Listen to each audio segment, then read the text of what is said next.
There is a distinct smell in the room, there is a distinct smell in the room. तो distinct का मतलब क्या होता है? डिस्टिंक्ट का मतलब होता है अलग तरह का, यहाँ कुछ अलग तरह की स्मेल आ रही है। ऐसा सेंटेंस आप बोलते हैं कि नहीं? या फिर एक और सेंटेंस देखते हैं, द चाइल्ड वॉज क्राइंग, बच्चा रो रहा था, and I tried to soothe him. Soothe का मतलब क्या होता है? या आपने कई बार सुना होगा the music is so soothing, तो सूदिंग का मतलब क्या होता है? या फिर एक और दिखता है, it's a very trivial matter, it's a very trivial matter, why are you giving it so much hype और फुटेज, या why are you so concern about it, it's a trivial matter. तो ट्रिवियल का मतलब क्या होता है? Trivial का मतलब होता है बहुत मामूली, तुच्छ, नॉमिनल। तो ये सारे वर्ड्स अगर आप यूज़ करते हैं अपनी लैंग्वेज में तो आपकी लैंग्वेज बहुत इंप्रूव्ड लगती है। आपने कुछ एग्जाम्पल्स मेरे से सुने, अगर सोचिए कि इन वर्ड्स को आप यूज़ करना सीख जाएं तो आपकी भी लैंग्वेज इंप्रूव लगेगी कि नहीं। ये सारे वर्ड्स इस लिस्ट में जो मैंने कंपाइल किए हैं ये एडवांस लेवल के वर्ड्स हैं, यानी एकदम बेसिक नहीं है बट इतने भी एडवांस नहीं है कि आप उन्हें यूज़ ना कर पाएँ, यानी ऑर्डिनरी ही लगते हैं सुनने में। खाली जो अच्छे स्पीकर्स होते हैं वो इनको यूज़ कर लेते हैं तो उनकी लैंग्वेज बहुत इंप्रूव लगती है। तो अगर आप भी अपनी लैंग्वेज को इंप्रूव करना चाहते हैं तो आज का वीडियो आपके लिए है, क्योंकि यहाँ पर मैंने कुछ वर्ड्स बताए हैं, मैंने उनके एंटोनिम्स और सिनोनिम्स भी दिए हैं। तो अगर आप किसी एग्जाम की प्रिपरेशन कर रहे हैं या आपको बहुत सारे वर्ड्स का कलेक्शन चाहिए तो इस वीडियो से आपको बहुत हेल्प मिलेगी। हर एक वर्ड के ऊपर मैंने मल्टीपल एग्जाम्पल्स भी बताए हैं, so it's going to be a very useful video for you. So let's begin. आज का वीडियो चालू करते हैं और सीखते हैं कुछ नए, बहुत इंपॉर्टेंट, बहुत एडवांस लेवल के but very useful English words. Let's start the video. Okay, तो लिस्ट स्टार्ट करते हैं। सबसे पहला वर्ड है हमारी लिस्ट में ट्रिवियल। ट्रिवियल का मतलब होता है बहुत नगण्य, मामूली, छोटा या एकदम घिसा पिटा। If I am saying this matter is very trivial, तो इसका मतलब ये मैटर, ये मामला बहुत ज़्यादा मामूली है। इसके एंटोनिम्स और सिनोनिम्स आप स्क्रीन पर देख सकते हैं। मैं इनको पढ़ूंगी नहीं क्योंकि अननेसेसरी टाइम वेस्ट होगा। जो एग्ज़ाम की तैयारी कर रहे हैं वो स्क्रीनशॉट लेके इसके नोट्स मेंटेन कर सकते हैं। ट्रिवियल के ऊपर एग्जाम्पल देखते हैं। पहला एग्जाम्पल है it is a trivial matter. It is a trivial matter यानी ये एक मामूली बात है। सेकेंड एग्जाम्पल है don't get upset about trivial things like that. Don't get upset about trivial things like that यानी इस तरह की छोटी छोटी बातों में परेशान मत हो। या इसको आप ऐसे बोल सकते हैं, Vivek always gets angry about trivial matters, है ना। विवेक हमेशा छोटी छोटी बातों को लेके बहुत ज़्यादा गुस्सा हो जाता है। तो इस तरीके से ट्रिवियल आप यूज़ कर सकते हैं, काफ़ी बेहतरीन वर्ड है। नेक्स्ट वर्ड है हमारी लिस्ट में सूद। सूद के स्पेलिंग में आप देख सकते हैं TH के बाद E लगा हुआ है, तो इससे आप A की मात्रा नहीं पढ़ेंगे, इसे आप सूदे नहीं पढ़ेंगे, इट्स सूद। ओके, इसका प्रोनाउंसिएशन सूद होता है। इसका मतलब होता है शांत करना, पीड़ा कम करना या हल्का करना। इसके एंटोनिम्स और सिनोनिम्स स्क्रीन पर हैं, आप स्क्रीनशॉट ले लीजिए। एग्जाम्पल देखते हैं सूद के ऊपर। I tried to soothe the child. I tried to soothe the child यानी मैंने बच्चे को शांत करने की कोशिश की। बच्चा आपको परेशान कर रहा होगा तो अगर आप उसे शांत करते हैं, उसे हल्का फील करवाते हैं, यानी आप उसे कुल मिला के अगर आप उसे कंसोल करते हैं तो उसको बोलते हैं सूद करना। Okay, I tried to soothe the child. Next example, this medicine will soothe your headache. This medicine will soothe your headache यानी ये जो दवाई है वो आपके सिर दर्द को शांत करेगी या आपकी पीड़ा को कम करेगी। This music is very soothing यानी ये जो म्यूज़िक है वो बहुत ज़्यादा शांत कर देता है आपके मन को, बहुत ज़्यादा सूदिंग है ना, आपको हल्का महसूस करवाता है। नेक्स्ट वर्ड है हमारी लिस्ट में सिग्निफिकेंट। सिग्निफिकेंट का मतलब होता है महत्वपूर्ण, सार्थक या फिर अर्थपूर्ण। बहुत ज़्यादा महत्वपूर्ण चीज़ को हम सिग्निफिकेंट बोलते हैं। एंटोनिम्स और सिनोनिम्स स्क्रीन पर हैं। एग्जाम्पल देखते हैं इसके ऊपर। Today is a significant day for me. Today is a significant day for me यानी आज का जो दिन है वो मेरे लिए बहुत ज़्यादा सिग्निफिकेंट है, मतलब महत्वपूर्ण है। Next example, do you think that's significant. Do you think that's significant यानी क्या आपको लगता है कि ये महत्वपूर्ण है, ये सिग्निफिकेंट है, या इसका मेरे लिए कोई सिग्निफिकेंस नहीं है, यानी इसके लिए मेरे लिए कोई इसका महत्व नहीं है। तो सिग्निफिकेंट भी एक बहुत ज़्यादा यूजफुल वर्ड है। नेक्स्ट वर्ड है हमारी लिस्ट में कॉन्क्रीट। कॉन्क्रीट का मतलब होता है ठोस, यथार्थपूर्ण या किसी चीज़ को ठोस रूप देना। अगर किसी लिक्विड को मैं बोल रही हूँ उसे ठोस बनाओ तो आप बोलोगे I am transforming it into concrete form, या कॉन्क्रीट मतलब बहुत ज़्यादा ठोस। इसके एंटोनिम सिनोनिम स्क्रीन पर हैं। एग्जाम्पल देखते हैं इसके ऊपर। Our plans are not yet concrete. Our plans are not yet concrete यानी हमारी जो भी योजनाएं हैं ठोस नहीं है, मतलब आपने कुछ प्लान किया होगा वो अभी ऐसे ही है, मे बी आपके थॉट्स में है बट कॉन्क्रीट नहीं है, एग्जैक्टली आप उसे एग्जीक्यूट नहीं कर सकते, तो कॉन्क्रीट ऐसे भी यूज़ होता है। और इसका सेकेंड एग्जाम्पल देखिए, she has no concrete evidence. She has no concrete evidence यानी उसके पास कोई ठोस सबूत नहीं है। नेक्स्ट वर्ड है इंजीनियस। इंजीनियस का मतलब होता है शानदार, प्रतिभावान, चालाक या फिर कुशल। कोई अगर आपको आइडिया बहुत शानदार लगता है तो आप बोलोगे it's an Angénieux idea. Angénieux मतलब बहुत शानदार, ओके। और प्रतिभावान, चालाक और कुशल को भी इंजीनियस ही बोला जाता है। एग्जाम्पल देखिए इसके ऊपर, it's an ingenious way of saving energy. It's an ingenious way, अगर आपको बिजली बचाने का कोई अच्छा तरीका किसी के घर में दिख जाए तो आप बोलोगे इट्स एन इंजीनियस वे, यानी ये बहुत ज़्यादा नया, इनोवेटिव, शानदार तरीका है ये, okay. Next example, she is very Angénieux in finding excuses.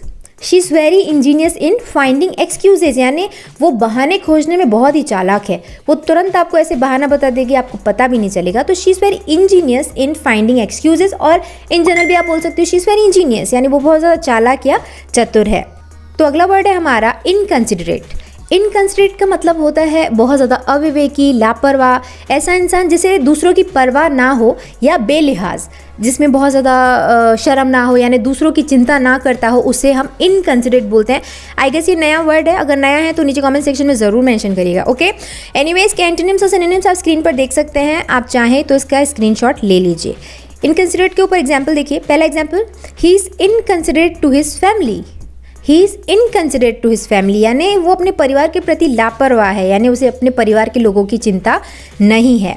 Next example, it was inconsiderate of him to forget. अगर कोई आपकी चीज़ भूल जाए तो आप बोलते हो ना ये तो बहुत लापरवाह है, यानी उसको भूलना एक बहुत मेजर लापरवाही है, तो उसके लिए आप ये सेंटेंस यूज़ कर सकते हैं, it was inconsiderate of him to forget यानी उसका भूलना बहुत ही ज़्यादा लापरवाह था। नेक्स्ट वर्ड है हमारी लिस्ट में एम्बिगियस। एम्बिगियस भी एक अच्छा वर्ड है, इसका मतलब होता है अस्पष्ट या फिर अनिकार्थी। अगर आप किसी से एक क्वेश्चन पूछें और अगर आपको कोई ऐसा आंसर दे जो आपको समझ ना आए, जिसके एक से ज़्यादा मतलब निकलते हो, तो उसको आप बोलोगे उसने मुझे बहुत एम्बिगियस आंसर दिया, यानी उसका जो आंसर था वो स्पष्ट नहीं था, ठीक है। अब देखते हैं एग्जाम्पल, पहला एग्जाम्पल है इसके ऊपर, he gave me an ambiguous answer. He gave me an ambiguous answer यानी उसने मुझे एक अस्पष्ट जवाब दिया। Next example, it's an ambiguous statement. It's an ambiguous statement यानी अगर कुछ देश में घटना हो जाए, ओके, और किसी भी पॉलिटिशियन को उसके ऊपर स्टेटमेंट देना हो, तो अगर वो किसी चीज़ की रिस्पॉन्सिबिलिटी नहीं देना चाहता तो वो एक ऐसा आंसर देता है जो बहुत ज़्यादा डिप्लोमेटिक होता है, अस्पष्ट होता है ना, एकदम क्लियर आंसर नहीं होता, तो उसको हम बोलेंगे इट्स एन एम्बिगियस स्टेटमेंट यानी ये एक अस्पष्ट बयान है। नेक्स्ट वर्ड है हमारी लिस्ट में फैसिनेटिंग। फैसिनेटिंग का मतलब होता है मनोहर, आकर्षक, मोहिनी या फिर लुभावना। अगर कोई चीज़ आपको बहुत ज़्यादा अच्छी लगे, बहुत ज़्यादा अट्रैक्ट करे, लुभावनी लगे, तो उसको आप बोलते हैं इट्स फैसिनेटिंग, ओके। एग्जाम्पल, पहला एग्जाम्पल है, that sounds absolutely fascinating. That sounds absolutely fascinating यानी ये बहुत आकर्षक सुनाई देता है, it's absolutely fascinating. Next example, your ideas are fascinating to me. Your ideas are fascinating to me यानी आपके जो विचार हैं वो मेरे लिए बहुत ज़्यादा आकर्षक हैं, यानी मुझे आपके विचार बहुत अच्छे लग रहे हैं, ठीक है। नेक्स्ट वर्ड है हमारी लिस्ट में डिस्टिंक्ट। डिस्टिंक्ट का मतलब होता है अलग, विशिष्ट या फिर भिन्न, जो एकदम डिफरेंट हो उसे हम बोलते हैं डिस्टिंक्ट, ठीक है। इट्स डिस्टिंक्ट इन नेचर यानी नेचर में अलग है। एग्जाम्पल देखिए और कुछ इसके ऊपर, the two concepts are quite distinct. The two concepts are quite distinct यानी ये दोनों अवधारणाएं काफ़ी अलग हैं, आपस में मेल नहीं खाती, दोनों अलग हैं, they are distinct. Next example, his pronunciation is quite distinct. His pronunciation is quite distinct. आपने अलग अलग स्टेट के लोगों को बोलते हुए सुना होगा, कई बार लोगों का प्रोनाउंसिएशन जो होता है, उच्चारण होता है, वो बहुत अलग होता है, तो हम बोलते हैं ना उसका उच्चारण या चीज़ों को लेके जो प्रोनाउंसिएशन है वो बहुत अलग है, तो उसके लिए आप ऐसे सेंटेंस यूज़ करेंगे, उनका उच्चारण काफ़ी अलग है, his pronunciation is quite distinct. Next word है हमारी लिस्ट में एबॉलिश। एबॉलिश का मतलब होता है समाप्त करना, रद्द करना या ख़त्म कर देना, ठीक है। ये किसी चीज़ों को लेके भी यूज़ हो सकता है, नियमों को लेके भी यूज़ हो सकता है, जैसे कोई रूल को अगर आपको रद्द करना हो तो I am trying to abolish this rule यानी मैं इस रूल को, इस नियम को रद्द करने की कोशिश कर रहा हूँ, इस तरीके से भी अबॉलिश यूज़ होता है। एग्जाम्पल देख लेते हैं कुछ और इसके ऊपर। पहला example, the government is planning to abolish subsidies to farmers. The government is planning to abolish, यानी जो सरकार है वो नष्ट करने की कोशिश कर रही है क्या, सब्सिडीज टू फार्मर्स, किसानों की सब्सिडी को खत्म करने की योजना बना रही है सरकार। Next example, some MPs want to abolish the tax all together. Some MPs want to abolish the tax all together. All together का मतलब होता है साथ साथ मिलके, सारे जो MPs हैं। Next example, some MPs want to abolish the tax all together. Some MPs want to abolish the tax all together, यानी जो सारे MPs हैं, जो सारे सांसद हैं, वो टैक्स को पूरी तरीके से खत्म करना चाहते हैं। नेक्स्ट वर्ड हमारी लिस्ट में हॉल्ट। हॉल्ट बहुत ज़्यादा बोलचाल में ऐसे यूज़ करते हुए आपने लोगों को देखा होगा, प्लीज़ हॉल्ट फॉर 5 मिनट्स, ठीक है, please halt here for tonight. तो हॉल्ट का मतलब होता है पड़ाव, विराम, मंजिल या ठहरना, ठीक है। एग्जाम्पल देख लीजिए इसके ऊपर कुछ और, traffic was halted for several hours. Traffic was halted for several hours, यानी जो यातायात था वो कई घंटों तक हॉल्ट कर दिया गया था, यानी ठप रहा। Next example, the bus would not halt here. The bus would not halt here, यानी बस यहाँ नहीं रुकेगी। नेक्स्ट वर्ड हमारी लिस्ट में इन्फीरियर। इन्फीरियर का मतलब होता है नीच, हीन, घटिया या न्यून। जैसे कोई प्रोडक्ट हो, ओके, और वो उसकी क्वालिटी कम हो तो आप बोलते हैं it's in inferior in quality, this product is inferior in quality, यानी इस प्रोडक्ट की जो क्वालिटी है वो घटिया है, कम है, ठीक है। इसके एंटोनिम सिनोनिम स्क्रीन पर है। एग्जाम्पल देख लेते हैं इसके ऊपर, don't try to make her feel inferior. Don't try to make her feel inferior, यानी उसे हीन महसूस कराने की कोशिश मत करो। Next example, they enjoy making others feel inferior. They enjoy making others feel inferior, यानी वो दूसरों को हीन महसूस करवा के उनको बहुत मज़ा आता है, और प्रोडक्ट वगैरह के सेंस में भी इन्फीरियर यूज़ होता है। नेक्स्ट वर्ड है हमारी लिस्ट में एमिएबल। एमिएबल एक बहुत अच्छा वर्ड है जिसका मतलब होता है सुशील, मिलनसार या फिर प्रिय। अगर कोई लड़का बहुत ज़्यादा अच्छे नेचर का हो या लड़की बहुत अच्छे नेचर की हो तो हम बोलते हैं she is amiable in nature, है ना, she is amiable in nature, यानी उसके नेचर जो है वो एमिएबल है, मिलनसार है। एग्जाम्पल देख लीजिए इसके ऊपर कुछ और, she is amiable to everyone या everybody. She is amiable to everybody, यानी वो सबके साथ मिलनसार है, सबके लिए मिलनसार है, वो सबके साथ अच्छे से बात करती है। Next example, she was in amiable mood. She was in amiable mood, यानी वो एक मिलनसार मूड में थी, अच्छे मूड में थी, है ना। नेक्स्ट वर्ड हमारी लिस्ट में हॉस्टाइल। हॉस्टाइल का मतलब होता है लड़ाका, विरोधी, शत्रुतापूर्ण या शत्रु। ये सारे मतलब होते हैं हॉस्टाइल के। एंटोनिम्स और सिनोनिम्स स्क्रीन पर हैं, आप स्क्रीनशॉट ले लीजिए। इसके ऊपर एग्जाम्पल देखते हैं। पहला example, I have no idea why is he hostile to me. I have no idea why he is hostile to me, यानी मुझे नहीं पता कि वो मुझसे दुश्मनी क्यों रखता है। Why is he hostile to me. Next example, the boy feels hostile towards his father. The boy feel hostile towards his father, यानी जो लड़का है वो अपने पिता के प्रति शत्रुतापूर्ण महसूस करता है, अपने पापा को लेके he feels hostile. Next word discrete. Discrete भी एक बहुत अच्छा वर्ड है जिसका मतलब होता है समझदार, बुद्धिमान, विवेकी या फिर सतर्क। जिसके पास तर्क हो, कुछ भी यहाँ वहाँ की बातें जो ना करता हो, तो उसको बोलते हैं ही हैज़ डिस्क्रीट थॉट्स, यानी उसकी जो सोच है वो बहुत समझदार है। एग्जाम्पल देखिए इसके ऊपर, he is very discrete in giving his opinions. He is very discrete in giving his opinions, यानी वो अपनी राय देने में बहुत ज़्यादा बुद्धिमान है, उसकी राय ऐसे ही नहीं होती, you can not take it for granted. उसकी जो ओपिनियंस होती हैं वो डिस्क्रीट होती हैं। Next example, he made very discreet inquiries about the firm. He made very discreet inquiries about the firm, यानी उन्होंने फर्म के बारे में बहुत ज़्यादा सावधानीपूर्ण या एकदम दिमाग से, समझदारी से पूछताछ की, ठीक है। नेक्स्ट वर्ड हमारी लिस्ट में एजिटेट। एजिटेट का मतलब होता है किसी चीज़ को, किसी जन को या किसी चीज़ को उत्तेजित करना या एकदम घबरा देना, उसे डराना, धमकाना या भड़काना। ये सारे यूज़ होते हैं एजिटेट के। एंटोनिम्स और सिनोनिम्स आप देख सकते हैं स्क्रीन पर। एग्जाम्पल देखते हैं। पहला, don't agitate your self over it. Don't agitate your self over it, यानी कोई चीज़, कोई मैटर आपने सुना, उसको लेकर अगर आप बहुत ज़्यादा उत्तेजित हो जाते हैं तो उस सेंस में ये सेंटेंस यूज़ हुआ है, don't agitate your self over it, यानी इस पर अपने आप को इतना ज़्यादा उत्तेजित मत करो। अगर कोई चीज़ की श्योरिटी नहीं है तो you don't need to agitate yourself, है ना। Next example, they sent agents to agitate the local people. They sent agents, उन्होंने एजेंट्स को भेजा to agitate the local people, स्थानीय लोगों को भड़काने के लिए। Next word socialise. सोशलाइज का मतलब होता है मेल जोल करना या सामाजिक बनाना। ही सोशलाइजेस टू मच, वो बहुत ज़्यादा सोशलाइज करता है, यानी बहुत ज़्यादा मेल जोल रखता है लोगों के साथ। आपको सोशलाइज करना चाहिए, तो सोशलाइज मतलब मेल जोल करना या सामाजिक बनना। एग्जाम्पल देखते हैं इसके ऊपर।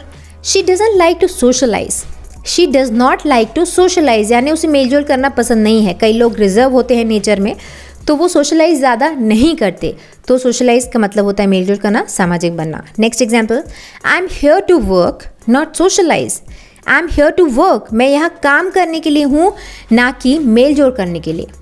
Next word speculation. स्पेकुलेशन का मतलब होता है अटकलबाजी, अनुमान या चिंतन।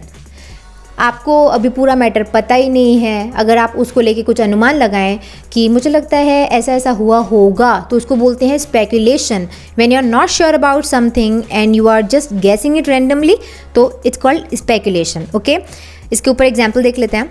आई am tired of all the speculations about me, I am tired of all the speculations about me.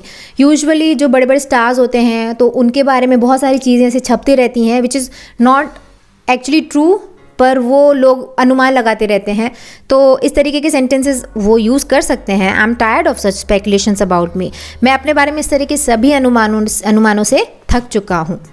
Next example, there is speculation that the president is ill, there is speculation that the president is ill, यानी ऐसी अटकलें हैं कि राष्ट्रपति बीमार हैं, यानी ऐसा कुछ कन्फर्मेशन नहीं आया है, बट ये एक स्पेकुलेशन है।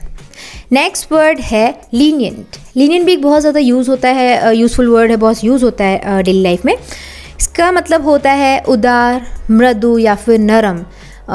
उसके पेरेंट्स बहुत लीनियंट हैं, उसके पेरेंट्स बहुत लीनियंट हैं, यानी उसके जो पेरेंट्स हैं वो बहुत उदार हैं, मतलब स्ट्रिक्ट नहीं है। एग्जाम्पल देख लेते हैं कुछ और। She is too lenient with her friends, she is too lenient with her friends, यानी वो अपने दोस्तों के साथ बहुत उदार है। Next example, why are you so lenient, why are you so lenient. अगर आपके लिए कोई हमेशा आपकी हेल्प करते रहता है, तो आप बोलते हैं ना why are you so lenient, यानी तुम इतने ज़्यादा भी उदार क्यों हो, why do you help me always. इस तरीके से लीनियंट यूज़ होता है। देखते हैं नेक्स्ट वर्ड। नेक्स्ट वर्ड है डिसहार्टनिंग।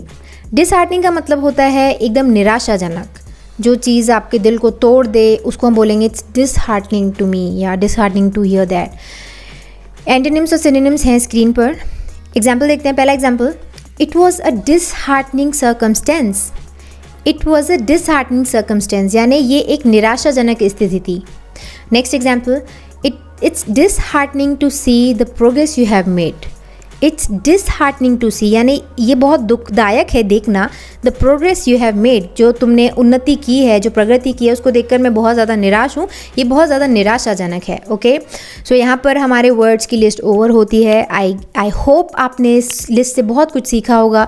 आज आपने कुछ नए वर्ड्स, नए एग्जाम्पल्स सीखे होंगे। सो अगर आपने कुछ भी नया सीखा, so do hit the like button और वीडियो को शेयर ज़रूर करिएगा। ओके, सो इसके साथ ही वीडियो के एंड में पहुंच चुके हैं। आई होप ये वीडियो लेसन आपको अच्छा लगा होगा। इस वीडियो से आपने काफ़ी कुछ नया सीखा होगा। आई एम श्योर 10 वर्ड्स तो आपने नए सीखे ही होंगे।